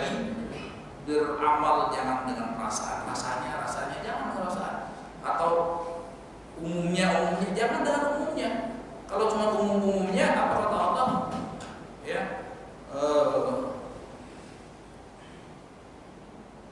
wa ma aktsarun nasi walau harasta bimu'minin. Ya. Wa in tuti aktsar man fil ard yudilluka sabilillah. Kalau engkau cuma ikut kebanyakan orang, maka engkau akan tersesat dari jalan Allah Subhanahu wa taala. Jadi sekali lagi beribadah jangan umumnya atau rasanya. Atau mbah-mbah saya, jangan. Atau kakek moyang saya, jangan. Allah katakan, wa idza qila tabi'u ma anzala qalu bal nattabi'u ma wajadna 'alaihi aba'ana. Apabila dikatakan kepada mereka, ikutlah apa yang diturunkan kepada Allah melalui Rasulnya. Apa kata mereka? Cukuplah apa yang diajarkan nenek moyang kami, mbah-mbah kami, moyang-moyang kami. Nah ini enggak, ikutilah apa kata Allah dan apa kata Rasulnya. Ya. Jadi jangan ikut-ikutan, harus dengan dalil. Apa kata Allah, apa kata Rasulnya, baru kita selamat. Ya. Kalau cuma ikut-ikutan, bahaya. Karena yang kita ikuti belum tentu selamat. Jangan cuma husnuzon, kepada individu-individu tertentu, tapi husnuzonlah kepada Al-Quran dan Sunnah Rasulullah. Kemudian sunnah yang berikutnya untuk malam 21 sampai malam terakhir itu disebutkan Imam Ibnu Rajab dalam kitabnya Lataiful Ma'arif, ittisal bainal isya'ain. Ya, sebelum sholat isya mandi supaya segar. Ya, supaya mantap. Jangan sambil nguap-nguap. Ya, jangan sambil. Ini betul-betul segar, persiapan. Disebutkan dalam kitab Ibnu Rajab Lataiful Ma'arif. Ada hadis Hudzaifah, hadis Ali yang dikeluarkan oleh Imam Ibnu Asim dan yang lainnya. Demikian juga diriwayatkan oleh Imam Ibnu Jarir. Diriwayatkan dari seorang tabi'in yang mulia, dari sahabat Anas, "Idza kana laila 24 iktasal wa tatayyab wa labasa hullatan wa izara." Demikian juga dari Imam Ayyub Sikhtiyani. Demikian juga diriwayatkan dari Tabi'in Al-Bunani, Humaid At-Tawil. Nah, itu beberapa orang sahabat dan beberapa orang tabi'in. Tamim Ad-Dari itu juga. Jadi mereka sebelum sholat isya mandi supaya segar. Dan apa? Hadis tersebut riwayat itu menunjukkan mereka pakai pakaian yang paling bagus, pakai wangi-wangian. Jadi malam 21 sampai malam itu sangat istimewa. Sudahlah, semuanya dipersiapkan dengan matang untuk mengharapkan keridhaan Allah SWT. Sudah pakaian yang paling bagus, paling bersih, wangi, ya, untuk bermunajat kepada Allah SWT, beribadah kepada Allah SWT. Jadi penampilannya harus maksimal juga, lahir dan batinnya harus maksimal. Malam 21 lebih harus maksimal lagi sampai malam terakhir.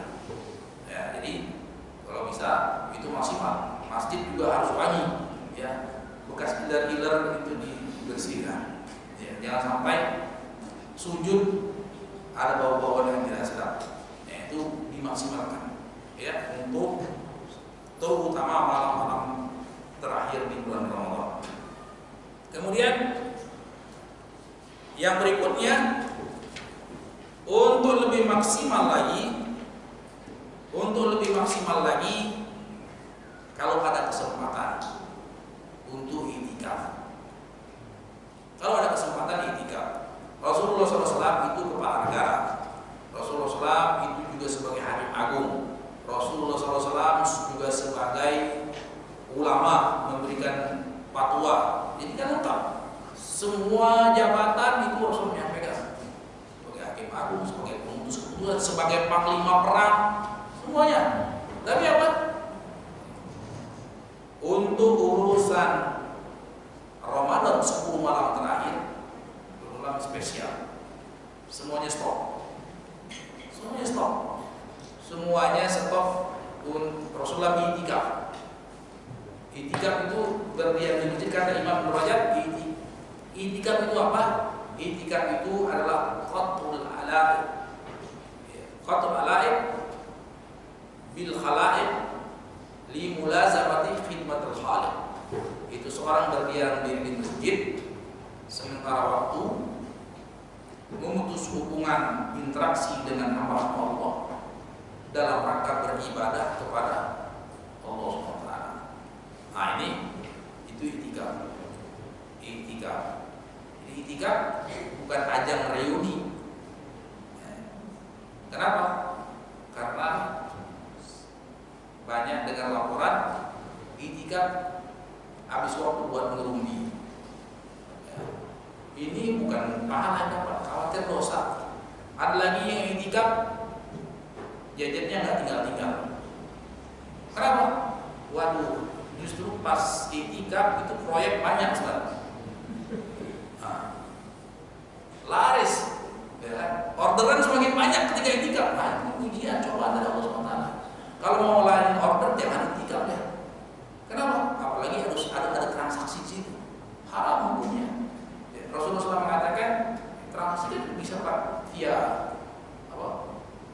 Via internet sekarang. Kata Rasulullah, "Man idza ra'aita man ba'a fil masjid faqul lahu la wajib." Apabila kau melihat orang yang bertransaksi di masjid, maka doakanlah semoga Allah tidak memberkahi jual beli transaksi. Hati-hati. Yang sampai didoakan Rasulullah SAW tidak berkah. Kalau nggak bisa juga ya udah jangan i'tikaf dulu daripada nambahin dosa. Ya. Maksudnya menghindar pahala malah dapat dosa. Ini nggak mau i'tikaf biar nggak dapat dosa. Nah, kalau mau i'tikaf ya harus siapkan, harus disiapkan secara maksimal. Kalau Rasulullah SAW itu mulai dari malam 21 sampai malam terakhir ini betul-betul tidak keluar masjid. Betul-betul tidak keluar masjid kecuali lihat dari insan, kecuali misalnya buang air besar, buang air kecil kan mau nggak mau harus keluar masjid. Ya, kalau mau tidak mau harus keluar masjid. Nah di sini apalagi kondisi sekarang makanan panitia sudah lengkap, mau makanan apa aja udah ada insya Allah. Ya kan, ini nggak ada keperluan lagi untuk keluar masjid. Kecuali kalau misalnya saya nggak bisa full 10 hari, saya bisa malamnya saja, alhamdulillah. Artinya i'tikaf itu kata ulama la haddal aqalli wala haddal aktsari. Kata ulama banyaknya i'tikaf itu enggak ada. Sedikitnya pendapat Rasulullah mengatakan tidak ada batasan sedikitnya. Semalam pun alhamdulillah. Bahkan sebagian ulama mengatakan enggak harus semalam pun bisa. Yang penting dia konsisten. Dari jam berapa ke jam berapa dia sudah niat komit. Ya, insya Allah saya dari maghrib misalnya sampai jam 12 ya udah komit. Dia sudah berniat untuk i'tikaf. Atau insya Allah saya dari maghrib sampai terbit fajar. Ya komit seperti itu. Jangan di tengah-tengah berubah. Kecuali kata ulama dia boleh batalkan kecuali perkara yang emergensi. Kecuali perkara-perkara yang emergensi, misalnya ada anak sakit atau istri sakit atau ada orang tua dan lain sebagainya. Ini, tapi kalau dia sudah berniat i'tikaf itu dengan perhitungan. Kira-kira saya nggak keluar dari jam sudah nggak keluar. Udah mantap kan? Kalau sanggup misalnya mau cuti 10 hari terakhir, ya udah cuti. Iya. Jadi bersyukur bapak yang sudah pensiun. Nah ini kesempatan kapan lagi? Ya, kapan lagi?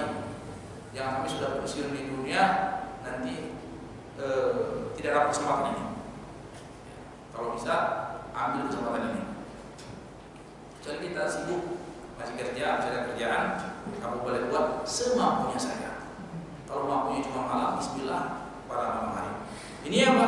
Dalam rangka bukan buat tidur, ya, tapi buat maksimal ibadah. Ingat hadis tadi menyebutkan bosnya Nabi SAW kalau dari malam 20, dari malam 1 sampai 20 itu yukhallil, menggabungkan antara tidur dan sholat. Artinya ada sholat, ada tidur.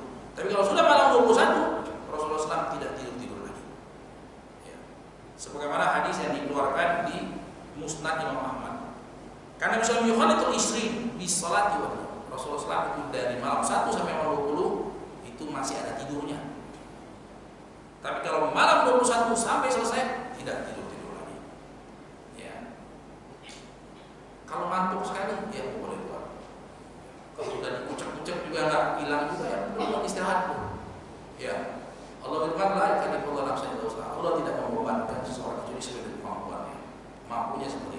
Tapi kita berusaha, ya, kita berusaha untuk maksimal. Kalau sudah ngantuk berat sekali, wassalamualaikum, istirahat dulu, ngasuh, segar lagi, sholat lagi, ibadah lagi, baca Quran lagi, tobat lagi, istighfar lagi, zikir lagi, dan seterusnya. Alhamdulillah, alhamdulillah, rahimahullah, insyaallah sepertinya kita cukup sampai di sini. Barangkali ada pertanyaan atau yang lainnya, kita diskusikan. Semoga Allah SWT menjadikan Ramadan kita kali ini Ramadan yang paling berkesan dan bermakna seumur hidup kita, dan selanjutnya Ramadan yang berikutnya. Dan kita tidak tahu, barangkali sepertinya Ramadan yang terakhir kita. Sallallahu alaihi Muhammad wa ala alihi wa sallam. Ada pertanyaan? Ya. Kalau kita buka dari pagi terus besok pagi siang ngantuk terus tidur lebih ngantuk, jadi gimana ya? Ya makanya tadi kita sudah sampaikan ayat la yukallifu nafsan illa wus'aha. Allah tidak membebankan seseorang kecuali sesuai dengan kemampuannya. Jadi kalau kita tidak mampu untuk menggabungkan seperti itu, ya kita apa? Fattaqullah, masalatu bertakwa semaksimal kita saja. Rasulullah SAW bersabda, "Idza amartukum bisyai'in fa'tu masalatu." Apabila aku perintahkan kalian untuk melakukan amal soleh, lakukan sesuai dengan kesanggupan. Ini berarti kita sudah nggak sanggup.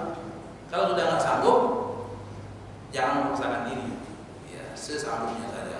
Kalau sampai di kantor malah tidur, ya nggak benar. Bukan apa-apa, bahkan berdosa. Iya, karena apa? Karena al-muslimun ala syurutihim. Ketika kita berbuat akad kerjasama atau kantor, baik dengan perorangan maupun dengan lembaga ataupun pemerintah swasta ataupun pemerintah, kita harus buat akad. Kita datang kantor itu untuk bekerja, bukan untuk tidur. Ketika kita datang untuk tidur, para akadnya untuk bekerja, berarti kita sudah khianat. Khianat itu berdosa. Nah, berarti jangan sampai ketika kita memaksakan diri, ya, kita nggak sanggup, ya udah, harus dipaksain. Ya. Fattaqullah, bertakwalah semampumu. Ya, itulah mampu kita ya Allah. Ada lagi? Allah, Bapak, Ibu-ibu. Ya.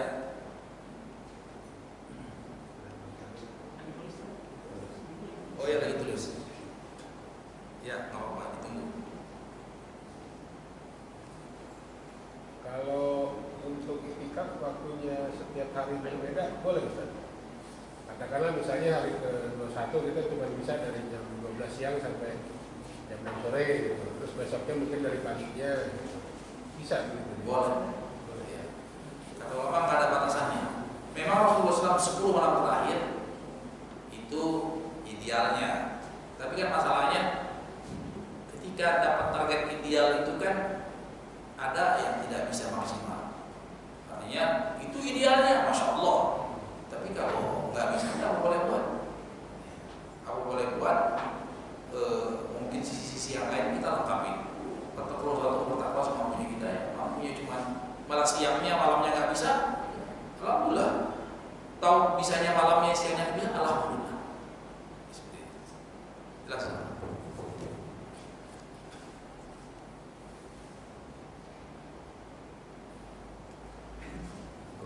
Ustaz, jika saat 10 hari terakhir wanita kena haid, apa yang harus dilakukan? Oh, banyak. Banyak. Ya, berdoa. Bahkan sebagian ulama amalan yang paling Allah cintai ketika itu berdoa. Diriwayatkan dari Sufyan bin Sa'id Tsauri dan yang lainnya. Doa tidak harus disyaratkan bersuci. Ya, paling tidak berwudu saja litahfifin najasa, untuk meringankan najis, untuk meringankan hadas, Jadi ada syariatnya ketika kita junub, mungkin junub habis berhubungan atau karena haid, ya itu walaupun kita berwudu kan tetap tidak hilang hadasnya, tapi itu meringankan. Makanya hadas besar itu bisa diringankan dengan wudu, tahfif najasa. Makanya ketika kita mau ke masjid, kata ulama, junub belum sempat mandi, wudu lah dulu. Jadi ada keperluan apa di masjid, wudu lah dulu. Misalnya lagi kita mau tidur dalam keadaan junub, ya Rasulullah ayana ma'ahaduna wa junub, qala na'am idza huwa yatawadda. Ya Rasulullah, apakah boleh kita untuk langsung tidur ketika habis junub di malam hari? Mau mandi malas capek dingin. Kata Rasulullah, dia silakan, tapi terlebih dahulu dia berwudu. Nah, wudu ini apa mengatakan ada akbarnya? Tidak kan? Tidak mengatakan ada besar, tapi kata ulama mengingatkan harus besar. Nah, untuk ibu-ibu yang Allah SWT tetapkan padanya haid, dia masih banyak amalan. Terus berdoa, zikir, istighfar, taubat, doa, zikir, istighfar, tasbih, tahmid, ya. Terus tadi yang pesannya Rasulullah kepada Aisyah, orang paling beliau cintai, jangan lupa ya untuk baca Allahumma innaka tuhibbul afwa. Terus banyak sambil diresapi hayati, ya Allah, Kau yang Maha Ampun, maafkan pada kami atas segala dosa dan kesalahanku. Terus Allahumma innaka tuhibbul afwa, Allahumma innaka tuhibbul afwa, dan terus. Jadi masih sangat banyak. Walaupun dia tidak boleh sholat, haram baginya untuk sholat. Bagaimana membaca Quran? Baca Quran bagi wanita yang haid, kata ulama, di sini ada dua pendapat. Sebagian ulama mengatakan boleh, tadi asal dia wudu dan asal dia jangan pegang mushaf, jangan pegang Al-Quran. Ya, berarti apa? Ya dia boleh baca dari, mungkin kalau sekarang alhamdulillah kalau kasih gadget. Ya, gadget kan bukan mushaf, bukan Quran. Ulama boleh wanita laki-laki yang berhadas atau perempuan yang berhadas baca Quran dari gadget, karena dia bukan mushaf. Atau baca Quran di hafalannya. Ya, seperti itu. Jadi, insya Allah masih banyak ibadah-ibadah yang bisa kita lakukan, yang bisa ibu-ibu lakukan ketika 10 hari terakhir kena haid. Masih banyak yang selain sholat, zikir, istighfar, dan seterusnya. Jelas, ibu-ibu? Ada yang lain? Oh, Satu lagi. ya. Kalau ini malam harus tidur dulu. Harus tidur dulu untuk sholat malam. 2 malam harus tidur dulu atau tidak? 10 malam terakhir. Ya. Setelah tarawih, apakah untuk malamnya apakah harus tidur dulu atau afdolnya tidur dulu atau enggak? Kalau hadis yang kita bawakan tadi, justru kalau kuat itu enggak tidur sama sekali.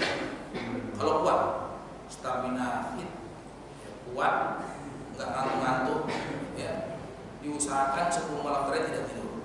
Hadisnya Rasulullah ahyal laila kullah. Rasulullah SAW itu menghidupkan malam semalam suntuk, artinya bergadang full. Kalau pakai istilah kita, bergadang full. Ya, tidak tidur malam sama sekali. Makanya dalam Musnad Ahmad kan Nabi sallallahu alaihi wasallam yukhallid bainan naum wal qiyam. Rasulullah SAW selama bulan Ramadan 1 sampai 20, malam 1 sampai malam 20 itu masih ada tidurnya.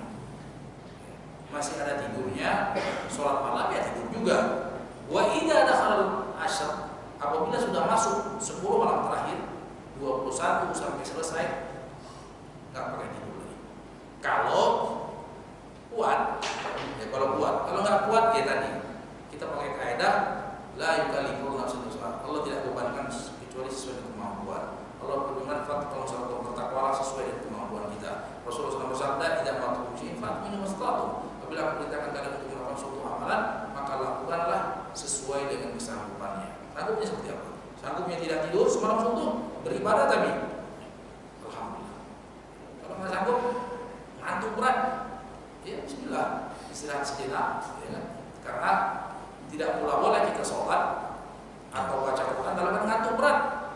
Jangan-jangan nanti kita baca yang semestinya berdoa untuk kita, malah kenalah anak kita. Allah marhamni, terbalik Allah marhamni, ya Allah laknat aku ya Allah. Kenapa? Namanya orang tidur. Ya, orang tidur. seger, dia bisa connect dengan apa yang dia minta, dengan apa yang dia berlindung darinya. Ya, seperti itu. Jelas kan? Sedikit lagi. Ya. Berarti kalau memang berdasarkan hadis yang tadi, bahwa memang dari malam 21 sampai terakhir itu tidak tidur, berarti apakah mungkin Lailatul Qadar itu mulai turunnya itu dari habis Isya sampai terbit fajar? Iya. Ya, kalau katakan salamun hiya hatta matla'il fajar. Jadi bukan mulai sepertiga malam ya Ustaz? Sepertiga malam itu yang spesial. Nah, kan ada waktu yang spesial. Sudah dapat Lailatul Qadar, ketemu sepertiga malam. Oh, nur ala nur. Cahaya di atas cahaya. Cahaya di atas cahaya. Malam Lailatul Qadar itu mulai dari Isya sampai fajar itu malam Lailatul Qadar. Bahkan diriwayatkan Imam Syafi'i, anugerah Allah SWT yang indah pada umat ini, sholat Isya di malam Lailatul Qadar saja sudah luar biasa. Sudah luar biasa. Apalagi plus-plus yang lain. Artinya di dalam kamus seorang Muslim itu tidak ada pernah merasa cukup dalam beribadah dan sholat. Ya, jadi jangan sampai ada suatu saat kita merasa cukup. Jangan. Dalam kamus seorang Muslim itu semakin semangat, semakin kita merasa kurang. Ya. Jadi nggak sampai pada satu titik, oh sudah cukup di sepertinya. Enggak. Setiap dia merasa keimanan yang bertambah, dia pasti harus merasakan kekurangan. Ya. Ya. Itu tadi Lailatul Qadar di Indonesia misalnya tanggal 27, ya di negara lainnya bisa beda tanggal atau sudah sebelumnya gimana tadi? Makanya Rasulullah SAW pesankan kalau masuk malam 21, 10 malam terakhir, ya kan? Nah, 10 malam terakhir itu kan itu nggak melihat genap atau ganjilnya. Nah, apalagi tadi ya, kita sama Malaysia ini udah beda kadang-kadang. Genapnya hari ini, ganjilnya besok itu sudah berbeda. Makanya Rasulullah SAW itu 10 malam terakhir nggak lihat genap, nggak lihat ganjil maksimal. Nah, kalau kita 10 malam terakhir maksimal kan insya Allah pasti dapat. Nah, iya, apalagi kalau maksimalnya dari tanggal 1 sampai tanggal 30 itu insya Allah dapat. Ya kan? Nah itu. Jadi nggak benar pula. Oh maksimal pas malam ganjilnya saja. Memang paling spesial malam ganjilnya. Tapi kan macam-macam malam ganjilnya. Malam ganjil di Singapura, malam ganjil di Indonesia, malam ganjil. Tapi kalau kita sudah maksimal 10 malam terakhir, mau ganjil mau genap, insya Allah dapat. Lebih maksimal lagi, lebih yakin lagi dari tanggal 1 itu maksimal. Insya Allah semakin mantap untuk dapat. Ya. Ada lagi? Ya. Ya. Apakah ada ciri-ciri khusus gitu bagi orang yang sudah mendapatkan malam Lailatul Qadar? Ada beberapa hadis disebutkan misalnya malamnya itu tidak panas tidak dingin, ada hadisnya. Ya, kemudian malamnya itu nggak ada rujum itu nggak ada komen. Kadang-kadang kan kita lihat malam ada kan? Ketika malam Lailatul Qadar itu nggak ada, betul-betul tidak ada. Nah itu bisa dicek sama orang-orang lapan, lembaga tarik sayur. Pasti mereka tahu. Kemudian malam Qadar itu subuhnya matahari terbit tidak bersinar, tidak bersinar menyilaukan. Ya, terbitnya apa? Bulan aja gitu. Kita lihat dengan jelas kayak bulan, seperti bulan purnama, bulannya itu. Nah ini yang ada hadisnya. Kemudian yang cerita orang macam-macam, sungainya mundur atau lihat ikan nari-nari, lihat pohon nari-nari, itu alam dari mana? Yang jelas ada hadisnya seperti itu. Nah, yang cerita-cerita mungkin aja alam. Saya pernah dengar waktu kecil, sungai itu mestinya kan mengalir dari hulu ke hilir, ini dari hilir ke hulu. Ya balik, macam-macam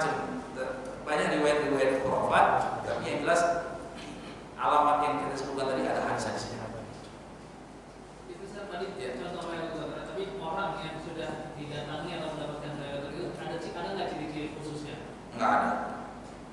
Terus dia merasa gimana? Intinya dia harus merasa lebih spesial gitu aja. Kemudian dia merasa ada wangsit ataupun ada seperti itu. Ya biasa saja. Tapi yang jelas, yang paling jadi kata ulama, ada momen al-inkisar. Apa itu al-inkisar?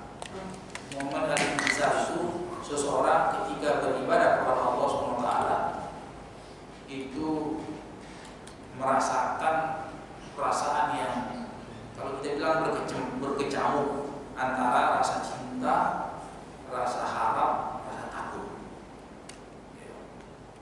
Rasa cinta kepada Allah SWT atas anugerah yang telah Allah berikan kepadanya, atas kesempurnaan Allah SWT yang telah memberikan taufik, yang telah membimbing dia sehingga dia bisa beribadah kepada hal-hal yang diridhoi Allah SWT. Kemudian disertai dengan rasa harap itu roja, yaitu berharap amalan dia diterima Allah SWT. Itu cuma pengharapan. Kemudian yang ketiga, disertai dengan rasa takut, jangan sampai amalan tersebut tidak diterima Allah SWT. Ini sebenarnya ciri-ciri untuk setiap orang beribadah, terutama di malam Lailatul Qadar. Ini tiga ini. Jadi jangan ketika kita beribadah kita kira itu malam Lailatul Qadar, kita kepedean masih diterima Allah. Nah, ini hati-hati. Itu justru ciri-ciri orang yang tidak diterima Allah. Ya. Ciri-ciri orang yang diterima Allah, dia itu apa? Ketika dia beribadah, tentu pertama dan cinta dengan khauf dan roja. Khauf itu khawatir amalnya tidak diterima Allah. Takut. Roja dia tetap berharap untuk diterima Allah. Nah ini makanya Allah SWT berfirman dalam Al-Quran, ulaika alladziina yad'uun yabtaghuuna ilaa rabbihim wasilatan ayyuhum aqrab wa yarjuuna rahmatahu wa yakhaafuuna 'adzaabah. Jadi orang yang beribadah kepada Allah SWT itu berusaha bagaimana caranya semakin mendekat kepada Allah SWT dengan berbagai hal-hal yang membuat Allah ridho. Keinginan kita untuk mendekat kepada Allah itu namanya cinta. Kemudian apa? Wayarjuna rahmat, berharap rahmat Allah SWT itu selalunya diterimanya amalan. Takut dari azab Allah, salah satu azab Allah tidak diterimanya amalan. Makanya Allah beriman ciri-ciri orang yang diterima amalannya, ciri-ciri orang yang bersegera